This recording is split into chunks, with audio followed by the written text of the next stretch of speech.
back. It is 6:33. This is breakfast. And can I just point out that Kinsey Schofield is 10 years older than Ellie Costello? After saying, I think we're about the same age, Ellie. Yeah. 10 years, she was straight onto Google. And I don't think so. Yes. There you go. Anyway. 10 years. She's closer in age to me than she is to you. She does looks my age though, tell her. She looks great. So, anyway. You're digging. I know. Now look, this caught my eye this morning. It's front page of the Mirror. And this brings us all back to reality. It's a 90-year-old woman in Kenya shielding her hungry great-grandson. What a dramatic picture. It's gripped by the worst drought since the 1984 famine, and that, of course, sparked Live Aid. And doesn't that, if you are old enough to remember all of that, doesn't that take you back? Absolutely horrific. Yeah, actually. It's a harrowing picture, isn't it? And images we don't want to ever see again. And it does, the headline there, the forgotten famine. Please help us. And there's a baby on a set of scales down there. 14 months old, weighing 11 pounds. That baby, awful. On page 3 of the Daily Mail, there's another picture story, a nicer, happier one, picture. It must be said. The Princess of Wales showing off her abseiling skills.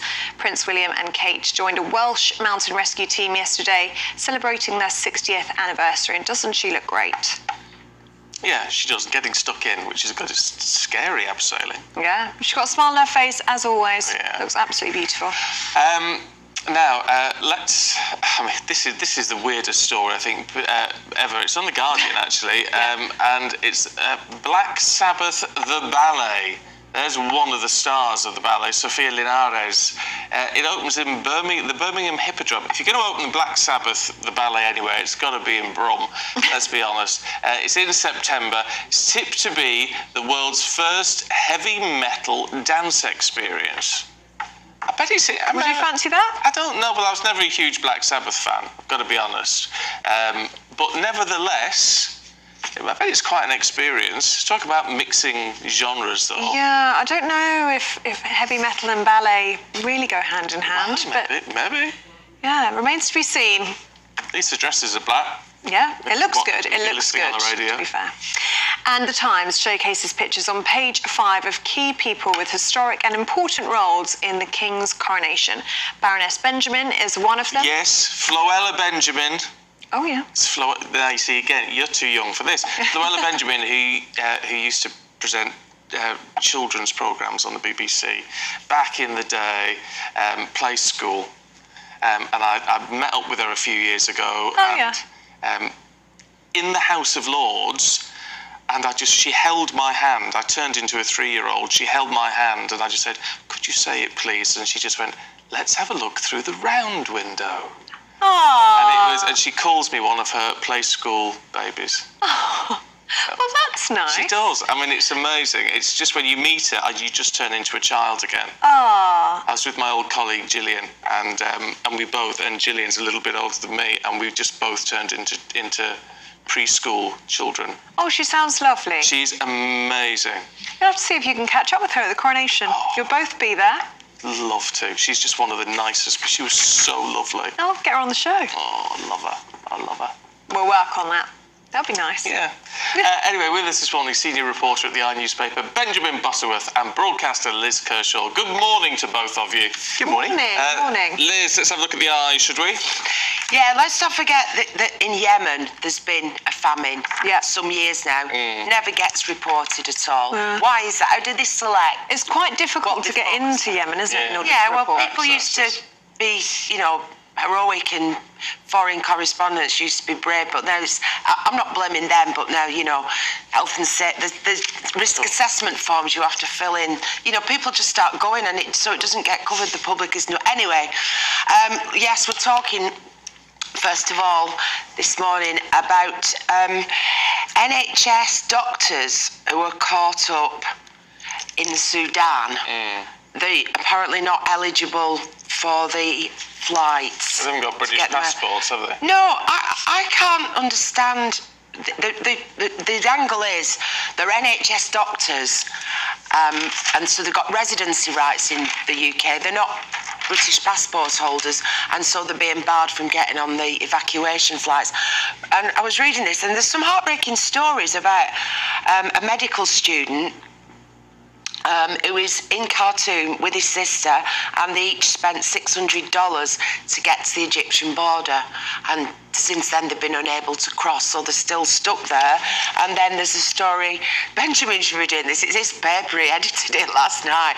There's another family, a newly married NHS doctor whose husband was in Sudan and can't get out now. He's coming over here later in the year.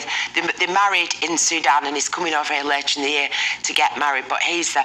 But then in an adjacent article, it reveals that there are 60 NHS doctors in Sudan, not British citizens, passport holders. So, they'd been working in the NHS and helping us out, and, presumably getting training as well. But part of the huge influx of doctors from other countries, less well-off countries, that we bring over because it's cheaper than training our own, and we pinch them from developing countries. But what I'm wondering is, if they're NHS doctors, and this is a genuine question, I don't understand it, why are they over in Sudan? They're not on holiday, they're working. So are they NHS doctors, or are they Sudanese doctors? The Sudanese Junior Doctors Association, UK, is championing them. I don't understand this. Now, in an ideal world, everybody who wants to get out and has got some right to be in the UK should be able to, but the transportation is very limited at the moment. So obviously they're prioritising people, and each individual story is heartbreaking, but I really don't know what we can do about it. Benjamin? Let's talk to the editor. Not the editor. He'd be a bit annoyed about that. But I think, lots of doctors, especially ones who are medical students, like the example you referenced, go and do work experience, for want of a better word, or training in other countries. So that might be why they're there. But I think that, the principal question is, if they work in the NHS, then we should treat them like we would someone with a UK passport. Why? Because they clearly are a part of this country, they work here, they are massively useful to us if they're an NHS doctor. Yeah, but if I worked in France, then I wouldn't expect France to ship me out on a British passport. But I mean, you assume that they, it's not probably that they don't want a passport, but you have to have lived here for about 10 years to be eligible for that.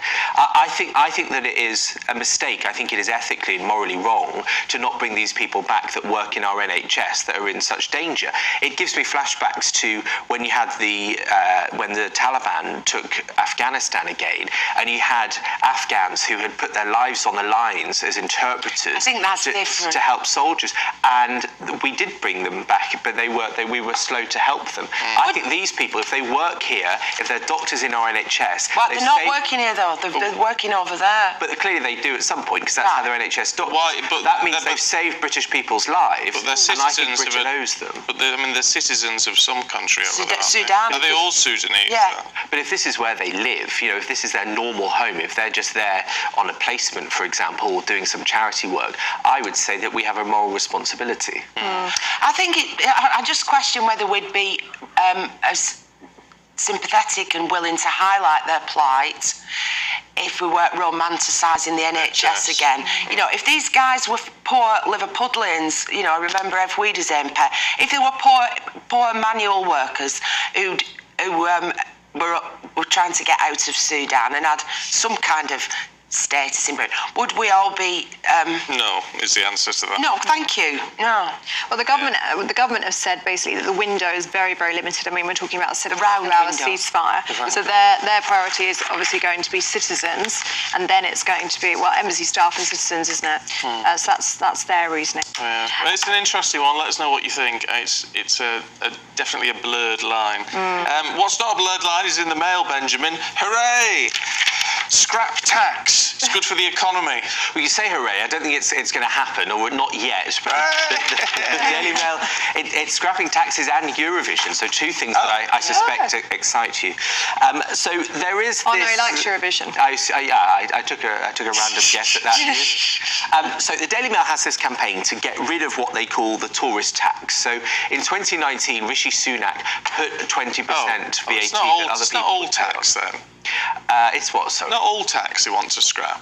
No, not all tax. Oh, No, I'm disappointed with that headline then. Now I understand the excitement, actually. I don't care about tourist tax. It's going to be downhill from here. But so Rishi Sunak brought this in so that tourists have to pay that VAT.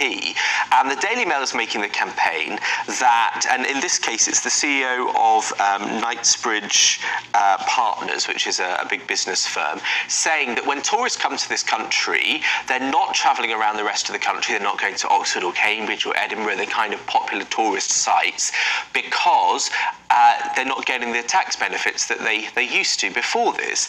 And they've tied it into Eurovision. There's going to be a huge number of people coming to this country, many tens of thousands, for Eurovision in Liverpool.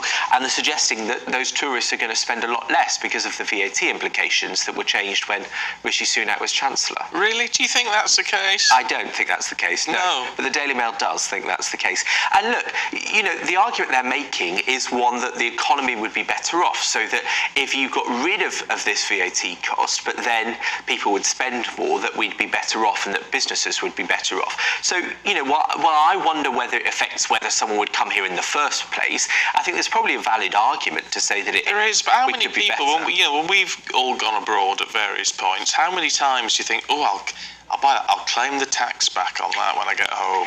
Well, I just don't. They do it though. You see long queues, don't you?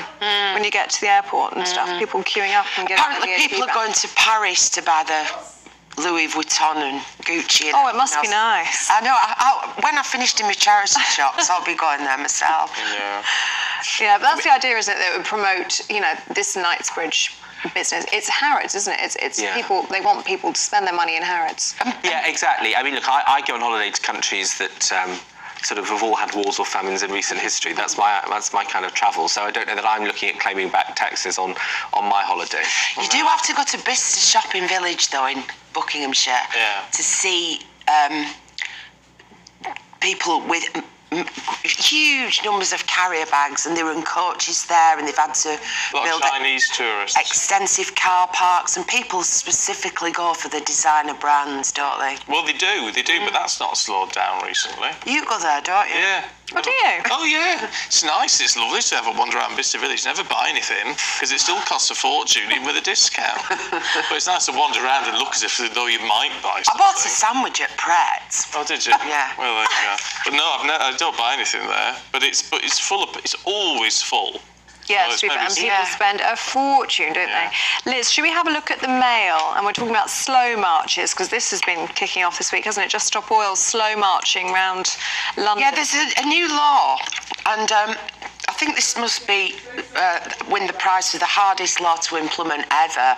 So this is why we're bringing forward this new law to clearly define slow walking, etc.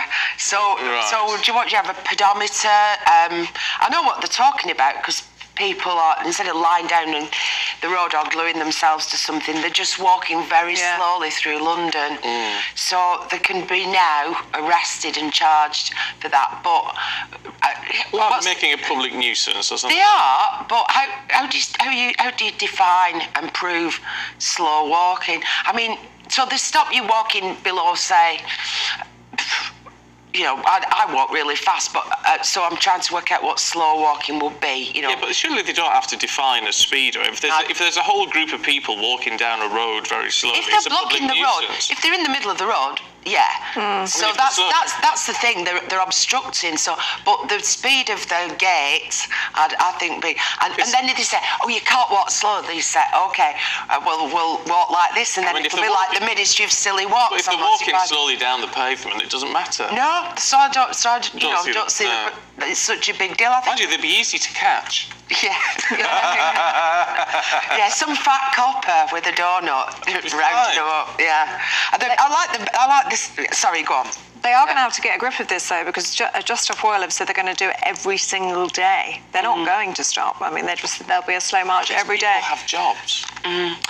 Well, they were encouraging yesterday on Twitter. I saw a tweet from Just Stop Oil saying, take the morning off work, head to Parliament Square, and just do a few hours of a slow walk before you before you go into work. So suggesting even those working are doing the same. I bet they don't walk from wherever they live into central London. No, I bet they use public transport or maybe drive. If they have a bicycle, what do they think the tyres are made of? What do they think the high-vis jacket is made of? When they spray paint, it's oil-based.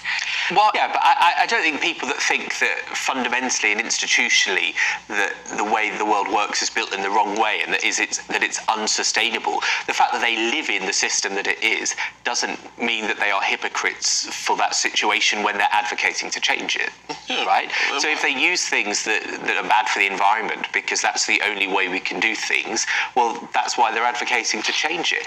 Well, you make a point there. I don't think many people would agree with you, but it's a point. Let's move on. Isn't it like saying I'm a vegan, but I'm wearing leather shoes? Anyway. Yeah. Well, it's like being the king who says he's an environmentalist, but will wear real fur at the I thought I was going to swap it for something. Yes, nylon. it's gone. I thought it was a 600-year-old ermine. I thought he'd gone nylon or something like that. But anyway, I may be wrong. Benjamin, tell us about Bamborough. Oh, okay, that wasn't the one I was expecting. No, it's not. So, this is... Someone's cheering up after all that misery. So they've done the poll of the most popular seaside destination in the country, and it is the place that you've just mentioned. Bamborough. In Northumbria. Have you been? No. I have. It's cold most of the time. Is it? Well, I think it's beautiful, but is anybody actually going to go there and set the flask? Well, so I wondered, because look, I'm not familiar with this place. I haven't had the pleasure of visiting it. Now, one of the criteria for whether people liked an area was how busy it is. So I'm guessing that it probably doesn't get too busy, and so people are actually able to enjoy it. Now, are you from Essex, Ellie? I am. You are? Darling. Well, bad Memory. news. The least popular seaside destination is Clacton-on-Sea in Essex, which just a 48% positive rating. Yeah. Clacton actually, it makes me feel very sad because I spent a lot of my childhood in Clacton. Used to go there a lot. But I went there last year on a story, and it's just so many shops are empty. Like many places in the UK now, in the high street, it's just completely decimated. Well, we all need to go to Bamborough. Bamborough Castle looks That's very where we nice. should be. Gorgeous. If you're in Bamborough this morning, should you be in Bamborough? Get in touch. Yes. It'd be good to hear from you this morning. Thank you both. We'll catch up with you a little bit later on. Thank you very much.